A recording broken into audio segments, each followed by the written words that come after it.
It's probably the oddest drive I've ever taken, even though at the time it seemed like nothing more than a routine road trip. My name's Rachel, and a friend of mine, Sam, teamed up with me for a long drive stretching all the way from the Gulf Coast up toward the Northeast. Just us, a trunk full of snacks, and an endless playlist. We'd just finished spending a week with some people from college. The plan was simple: hit the highway and head home without any big stops. Hour after hour, we traded stories and listened to songs we hadn't heard since high school. At some point, my lower back started aching from all the sitting. It was early, the sun had barely warmed the sky. I told Sam that we should pull over soon, grab some food, stretch our legs, maybe find a shady park or something. A few exits zipped by before we finally got off at a place with a brightly colored highway sign promising museums, diners, and coffee shops. Only once we actually rolled into town, the place felt wrong. Not one building looked alive. All the shops were shut, though their signs still hung. Paint was peeling off most of the storefronts, and weeds poked through every sidewalk crack. There were banners advertising summer events, but not a single car on the road. No one walked a dog. No kids played near the benches. If you've ever seen those main streets where nothing matches the bright billboards, you know the feeling. Our stomachs grumbled, so we searched for somewhere open. We finally spotted a little corner store with faded posters in the windows. The parking lot was empty. Inside, the place looked normal enough. A radio played quietly in the background, and the shelves were stocked with the usual stuff. Sam searched for a certain flavored drink, but couldn't find it. She grumbled. I didn't think much of it. That's just her style. I grabbed iced tea and walked up to the counter. The cashier was a tall woman, maybe early 30s, dark curly hair held back by a red scarf. She was polite, asked if we needed directions, then handed me my change with a small smile. I thanked her, and Sam, unimpressed by the drink selection, suggested we try somewhere else. Directly across the street, another small store had its lights on. We figured, why not try our luck? As soon as we stepped inside, my skin prickled. Behind the counter stood a woman with the exact same hair, tie, and smile as the cashier we'd just seen. Even the shape of her face was identical. Her eyes tracked us as we walked the aisles. I grew nervous and decided to ask outright, "Did she, by any chance, have a relative over at the other shop?" She just stared, then shook her head. "I work alone," she told me, words sounding slightly suspicious. Even Sam, usually the sensible one, looked at me like she'd seen a ghost. I didn't know what else to say, my voice trailed off, and we walked out as quietly as we'd entered. Sam tried to laugh it off, but her voice was thin. We considered circling back to the first store just to compare, but by now, comfort food seemed less important than getting back on the road. Gas was running low, so we steered into the nearest station, another old building without a single other car. We filled the tank, Sam went in to hunt for her favorite drink, still no luck, and I stood by the pump, taking in the emptiness. Just as she came back, hands empty, we both paused. In the blink of an eye, the whole station seemed to transform. Suddenly, cars filled every bay. Teenagers jostled each other near the air pump. A man in work overalls propped up the hood of his pickup as a couple of kids leaned against the vending machines. It was like a scene from another time, noisy and crowded. Some people turned to watch us, maybe curious, maybe irritated that we'd taken up their usual spot. Sam mumbled she'd had enough. My heart raced, but I kept my voice steady. "Let's just get back to the highway," I said, not looking back. We pulled out, tires crunching the gravel. Neither of us spoke for a while. Wind whipped through the rolled-down windows, and somewhere behind us, the chatter and noise faded. There was still a tension in the car, an edge neither of us could shake.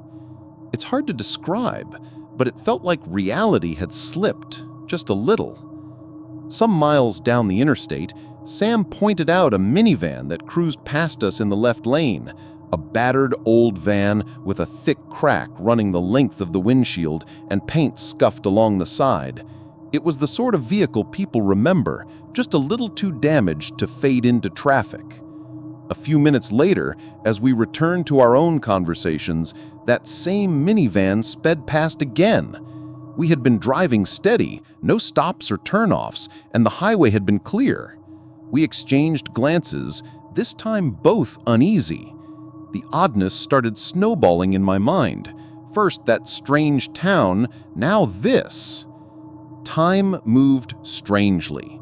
I checked the dashboard, and sure enough, it showed we had been driving far longer than possible.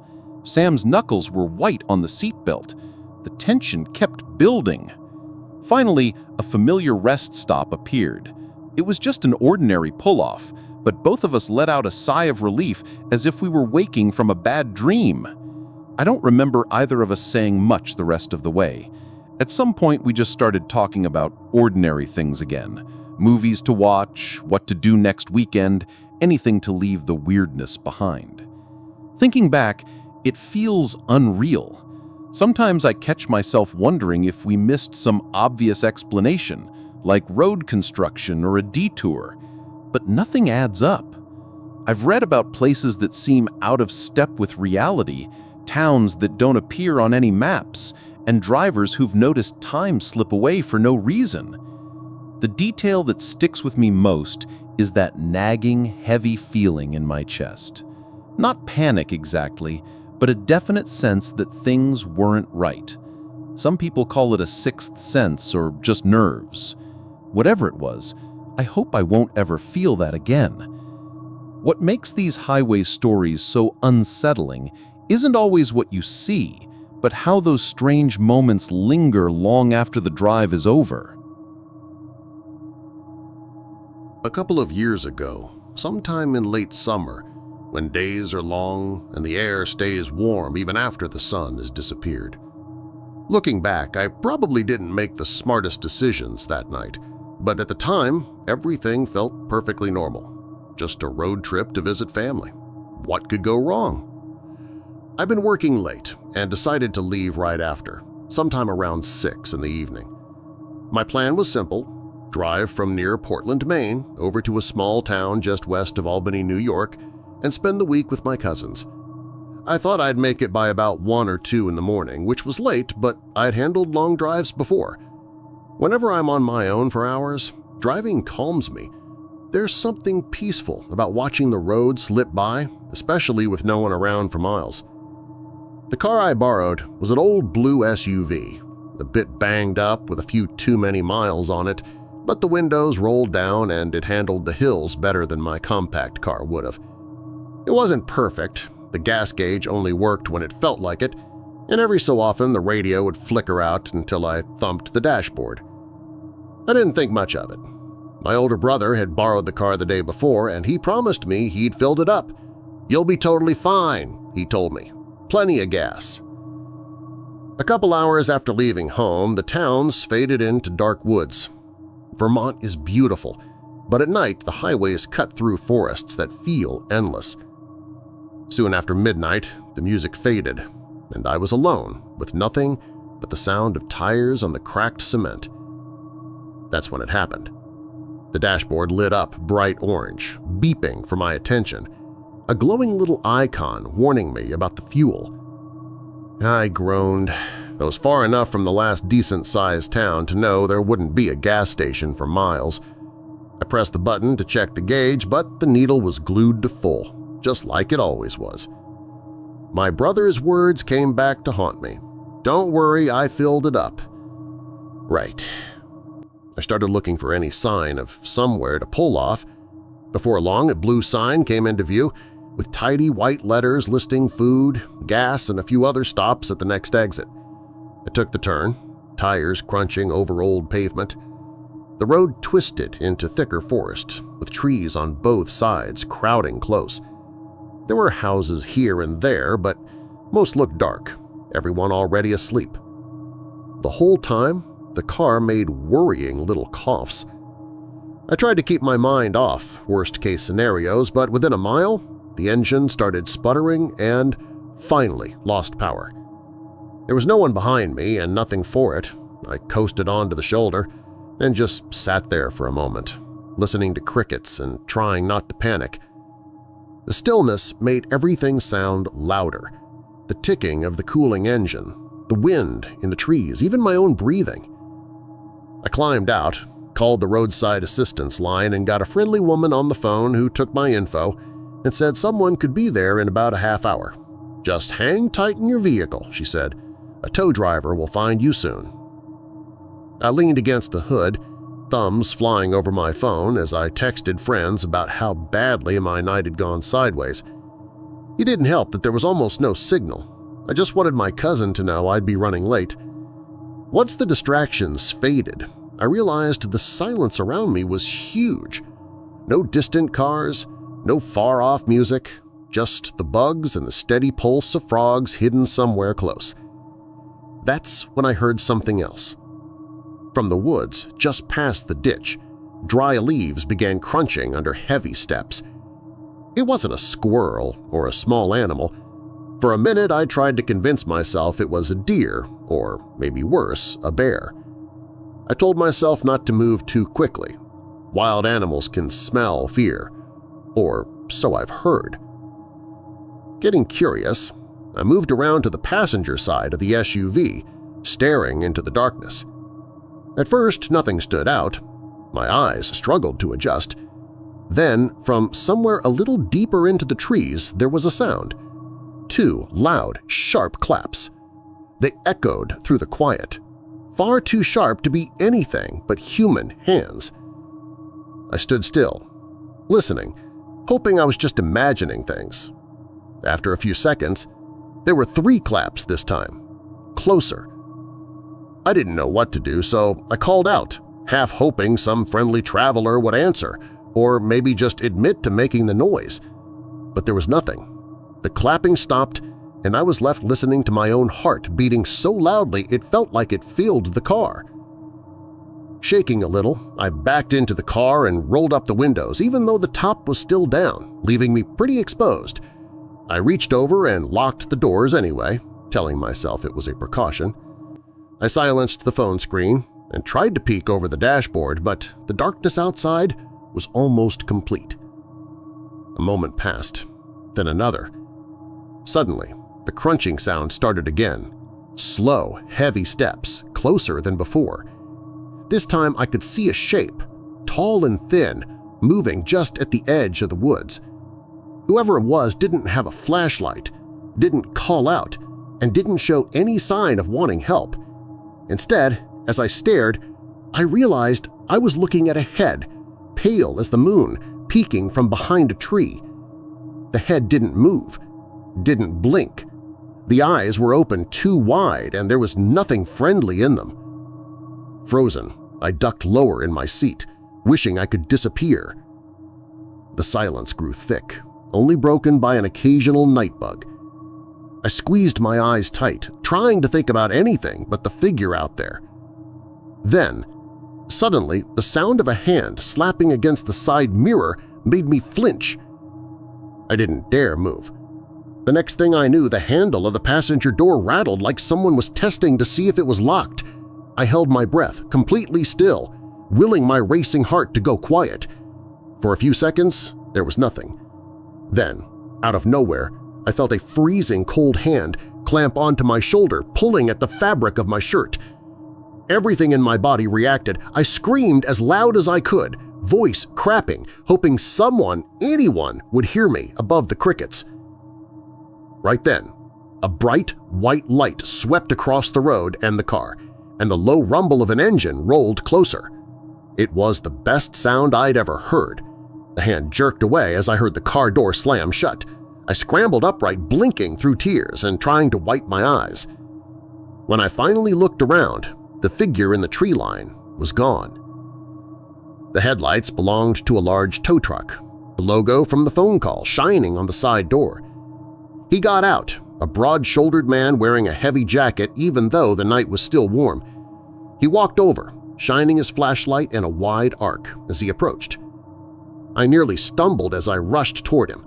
"Are you all right?" he asked, voice calm and even. The words themselves were enough to break whatever was left of my nerves. I could barely get my story out, piecing together what happened through shaky breaths. He nodded, eyes kind, and said nothing while he filled the gas tank from a large plastic container. "You did the right thing by locking your doors," he said quietly. "Some roads out here, strange things happen." It wasn't what I wanted to hear just then, but something in the way he said it made me feel a little safer, or at least not so alone. Once the car was running again, he waited until I'd buckled my seatbelt and switched on the high beams. "Drive straight to the highway," he told me. "Don't stop. Good luck." Back in the driver's seat, I followed his advice, nearly choking on relief as the woods fell away behind me. When I finally merged onto the main road, the familiar sights – rest stops, diners with neon signs – felt like gifts. Even as I sped toward a late-night gas station, my hands shook against the steering wheel. Eventually, I made it to my cousin's house, far later than planned. Everyone was asleep by then, so I tiptoed to the guest room and lay awake for hours, listening to the wind outside and replaying every second of that night. There were no easy answers. No wild animal, no prank by a passerby, just those clapping sounds, that lifeless face and the cold grip that felt as real as anything I'd ever experienced. For a long time I didn't talk about what happened. It felt too strange, like maybe it made me sound crazy or just unlucky. But the memory stayed. Sometimes out walking in the late dusk, I find myself glancing into wooded spaces, half expecting to see that pale face again just watching from just out of reach. What makes the whole night really stick is the feeling that I'd broken into some part of the world I wasn't supposed to find. Highways are supposed to be predictable, just white lines, road signs, and the promise of home ahead. But out there for just a little while, I'd felt like anything was possible, and not in a good way. It was early on a Saturday morning, just about 4 a.m.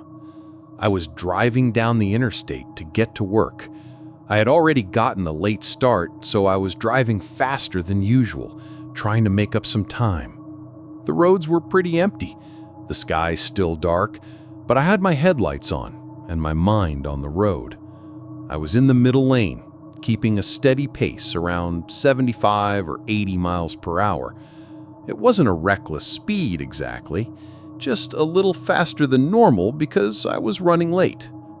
Suddenly, I saw a car in my left side mirror speeding up fast, closing the gap between us quickly. At first, I was kind of startled because I thought I was already going fast. If the car was catching up that quickly, it had to be doing at least 90 or maybe even 100 miles per hour. Before I knew it, the car was right beside me, a gray coupe. I looked over to get a better look at the driver. Even though it was still dark outside, I could see the driver was glancing back at me. That by itself was odd. But what made the whole situation feel wrong was what I saw next. There was a young woman in the back seat, and she was banging on the car's rear window, trying to get someone's attention. At first, I assumed she was just messing around, like maybe they were having some kind of argument and she was trying to get the driver to stop. People sometimes do things like that when they're frustrated. But then the driver suddenly pushed her down under the window, almost like he was trying to silence her. The car swerved a little, and that's when I realized she wasn't just playing. She was desperately trying to get help. My heart started pounding, and I quickly sped up to catch the car. I got behind them and followed, keeping a close eye on what was happening in the back seat. It was terrifying. The driver kept swinging his arm into the back seat as if hitting the young woman. I could see her flailing, trying to protect herself. The whole scene shook me. I was actually witnessing a kidnapping while speeding down the highway. I pulled out my phone and called 911. As calmly as I could, I told the operator what I was seeing. I described the car, a gray Honda Accord coupe, and gave my exact location on the interstate. I told them the driver was hitting the woman and we were going close to 95 miles an hour. Just then, the car in front of me slammed on its brakes, slowing to a stop. He seemed to realize I had seen him, and now he was suspicious. He probably thought I was following him on purpose. I knew I needed to be careful. I didn't know if the guy had a weapon or what kind of danger he might have posed. So instead of staying right behind him, I passed him and took the next exit, but just barely. I waited off to the side for the car to go past me on the highway. Then I drove over some grass and back onto the interstate, flooring the accelerator to catch up.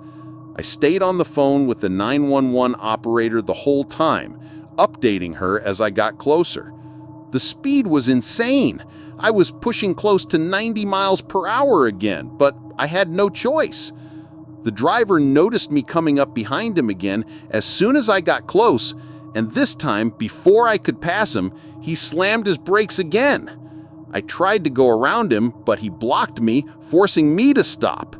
Then, without warning, the man in the gray car got out of his car and started running toward me. He was holding something in his hand. I couldn't tell exactly what it was, but I panicked. I slammed my foot on the gas and threw the car into reverse, backing up fast until he stopped coming after me. Then I shifted gears and sped past him, heart racing out of control. The 911 operator told me there was a state trooper a little bit farther up ahead and told me to keep going until I passed him. The man in the gray car kept following me, still going crazy fast, both of us pushing well over 90 miles per hour. I kept my eyes on the road and checked my rearview mirror constantly, waiting for the flashing blue and red lights I knew would finally end this nightmare. And then I saw them, bright, flashing police lights behind the gray car. Relief washed over me like a huge wave. The driver had nowhere left to run. The police quickly blocked his escape, and he pulled over onto the grass along the side of the highway. I pulled over ahead of him, leaving 2 car lengths between us. My hands were shaking, and I stayed in the car, watching closely, not knowing exactly how things would unfold next. An officer stepped out of his patrol car, gun drawn. The man in the gray Honda got out too, hands raised slowly like he knew he was caught. They ordered him down onto the pavement, where they handcuffed him and made sure he couldn't get up again. Shortly after, more police cars showed up and officers carefully checked the back seat of the gray car. The young woman was letting out soft sobs, tears running down her face. She was incredibly shaken, bruised, scared, but incredibly grateful. She thanked me over and over, saying she didn't believe anyone would stop if they saw what was happening. She said I had saved her life. Later, I found out the driver was her ex-boyfriend. He'd come to her house that morning, and when she refused to talk to him, he attacked her and forced her into the back of his car. He'd locked the doors so she couldn't get out. If I hadn't been there, if he had managed to get away, no one would know where she was or what was happening. That's the terrifying part. How close she was to being taken somewhere dangerous, and how quickly everything changed just because I happened to be paying attention at the right moment. The whole experience is burned into my memory. The fear, the adrenaline, and finally the relief when the police arrived. After that, I couldn't stop replaying it in my head, wondering how many other people might be driving past, too caught up in their own lives to notice what's going on around them. It made me realize how important it is to stay alert, to trust your instincts, and speak up when something doesn't feel right. You never know when a simple moment might turn into a chance to help someone in danger. Even now, when I drive down that stretch of highway, I think about her, the woman trapped and desperate for help, and how close that nightmare came to ending very differently. Most mornings start quietly on the road, with nothing more than the hum of engines and the soft buzz of streetlights. But sometimes, just sometimes, danger hides in the shadows. And sometimes, it's up to a stranger like me to step in. So, if you ever feel that niggling feeling that something's wrong out there, don't ignore it. Notice the small things, the banging on a window, the way a driver looks back nervously. It could mean the difference between someone being trapped and someone being free. That morning changed my view of highways. They're not just a way to get from one place to another, they can be the stage for moments that test your courage and compassion. And when you're behind the wheel, you might just be the one person who can change a life.